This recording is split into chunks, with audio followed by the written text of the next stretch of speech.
président Kagame et moi avons discuté d'une vision pour un partenariat plus étroit à l'avenir. Un partenariat qui repose sur la stabilité régionale et la paix, ainsi que sur le développement économique.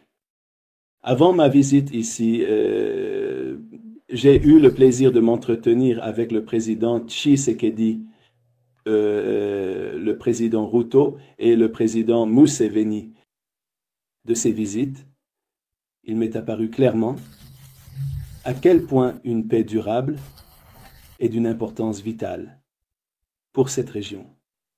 Nous soutenons la sécurité et l'intégrité territoriale de tous les États de cette région.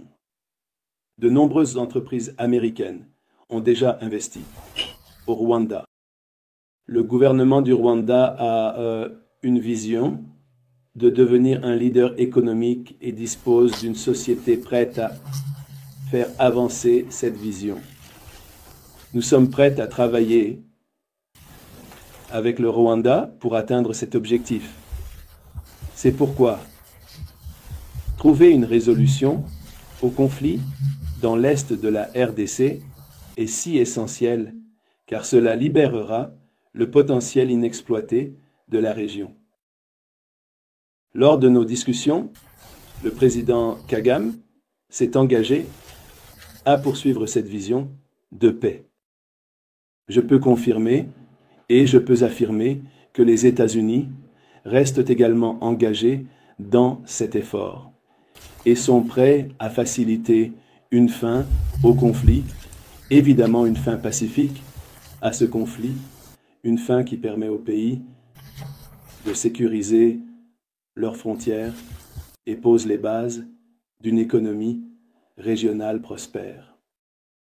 Cette relation a un grand potentiel et nous apprécions l'opportunité de discuter de la voie à suivre avec nos homologues ici à Kigali. Nous aimerions absolument voir une paix durable dans la région. Le président Trump est un président de paix.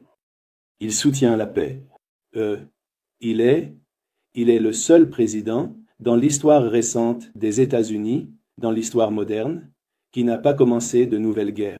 Il est celui qui, lors de son premier mandat, a mis fin à de nombreuses guerres. Il a retiré nos troupes de tant d'endroits, des zones de conflit dans le monde. C'est un homme de paix. Nous avons vu que, immédiatement après son élection, pendant la période de transition, il s'est engagé dans ces discussions de paix, que ce soit au Moyen-Orient ou en Europe de l'Est, entre la Russie et l'Ukraine. Nous avons vu que, comme par magie, en quelques semaines après son élection, un cessez-le-feu a été atteint entre Israël et le Liban. Et quelques semaines après, un cessez-le-feu a été atteint à Gaza et un grand nombre d'otages ont été libérés. Et nous voyons ce qui se passe en ce moment en ce qui concerne le conflit russo-ukrainien que nous espérons voir résolu très rapidement. Et c'est pour cette raison que je suis ici cette semaine, depuis la semaine dernière en fait, avec mes collègues. C'est la raison pour laquelle nous sommes ici, parce que le président Trump est un président qui veut voir la paix réalisée. Il veut que ces conflits se terminent, il veut qu'ils se terminent rapidement. Il croit fermement que les gens ont souffert énormément, et c'est assez, il est temps. Ce conflit particulier, en question, dure depuis près de 3 décennies. Il est temps de voir une fin pacifique à cela. Les habitants de cette région, des Grands Lacs, de la RDC, du Rwanda, des Grands Lacs en général, méritent mieux. Nous avons vu la perte de centaines de milliers de vies, des millions de déplacés, et les gens ont souffert trop longtemps. Il est temps d'y mettre fin.